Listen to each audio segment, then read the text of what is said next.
Gravity is a fundamental force, but most of the other forces that we deal in our everyday life, like tension, friction, normal forces, etc., they're part of a fundamental interaction, a fundamental force called the electromagnetic forces.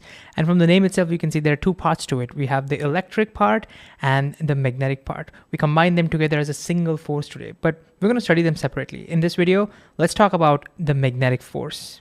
Now, you played with magnets, so you probably know that magnets can put magnetic forces, right? And you might know that magnets have two poles. You have the North Pole and the South Pole. This is very similar to how you can have a positive charge and a negative charge. But there is a big difference, The big difference is positive and negative charges can be separated. But can you separate a North and a South Pole? Well, at first it seems like, yeah, just cut a magnet. You get a North and South Pole, right? No, you don't. If you cut a magnet, you know what you'll get? You'll actually get two tiny magnets, each having its own North and South poles.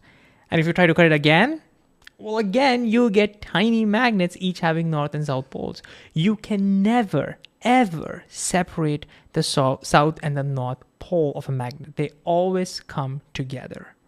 Okay, that's pretty interesting, right? But let's talk about some other features of magnetic forces. While playing with magnets, you may have noticed that you don't need them to be in contact to exert a magnetic force, which means magnetic forces are non-contact forces.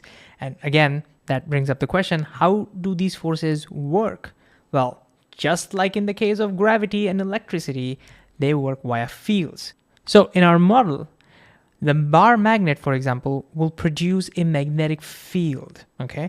You can actually see these magnetic fields. If you pour tiny iron filings, they will orient themselves along the field lines, and you can actually visualize the field. You can see the field lines curve. That's beautiful, isn't it? So we can now draw these field lines, and this is kind of what it will look like. The field lines, our convention is they start from the north and they end into the south, but they don't just end there. Inside the magnet, they actually loop back. This drawing is not all that great, okay? But the whole idea is these lines will loop back. Again, this is very different than what we find in electric fields or gravitational fields for that matter. They don't loop over there. Here, they loop. Magnetic field lines will always loop. Even these ones will go and loop back. They will always loop. And if you have another magnet close by, then that magnetic field can put a force on that magnet and they can turn it. And that's how if you put a lot of compasses, which are tiny magnets, they can turn according to the direction of the magnetic field. Okay, so from this, can we think about the direction of the magnetic force? Yes. Again, you probably know that unlike poles attract each other. If you bring a North Pole close to the South Pole, it will attract it. On the other hand, if you bring like poles close together, they will repel. Unlike poles attract, like poles repel each other. So that's about the direction of the magnetic force. But what about the strength of the magnetic force? Well, if you have strong magnets, they will have stronger magnetic fields and they will have stronger magnetic forces, right?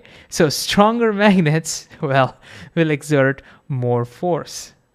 But what else decides this, how strong the force is going to be, the magnetic force is going to be? Well, distance. If you have two magnets very close to each other, like we have over here, North and South Pole, almost it's touching each other, the magnetic force will be very strong. In fact, sometimes it'll be hard to even pick it apart. You may have noticed this. But what happens if you bring them farther apart? The magnetic force will get weaker with distance. So if you, separate them and bring them farther apart, now you can hardly feel the attraction because the magnetic force gets weaker with distance. And you can see that again with like poles as well. Like poles repel each other. You can see that a lot when they're close, but when you bring them farther apart, well, you can hardly feel that force at all. So magnetic forces get weaker with distance. This is very similar to what we find in electricity or for that matter in gravity. Now, here's the last question. These are all permanent magnets. They produce magnetic fields and they exert magnetic forces. What about materials that are not permanent magnets? Can they produce magnetic fields and exert magnetic forces? Looks like no, right?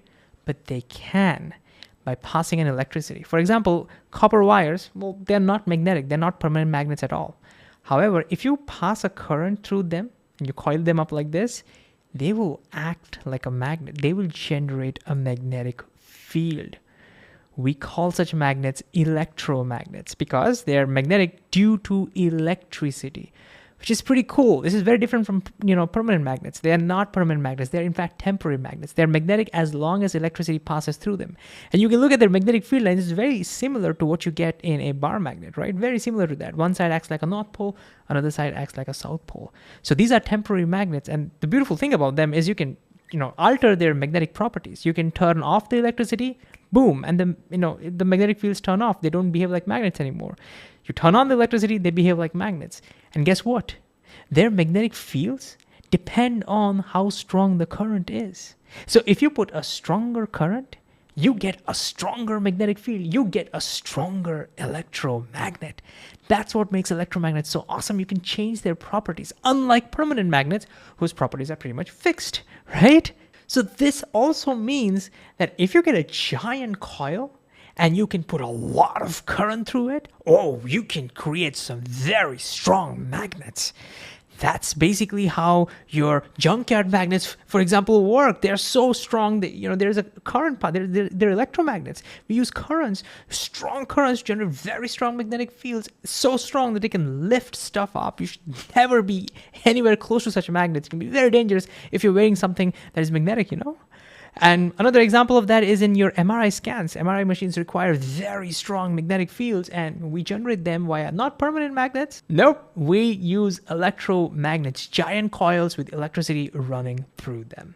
So, long story short, magnetic force is a part of the fundamental electromagnetic interaction. It's a non-contact force. And what about its direction? Well, unlike poles attract and like poles repel.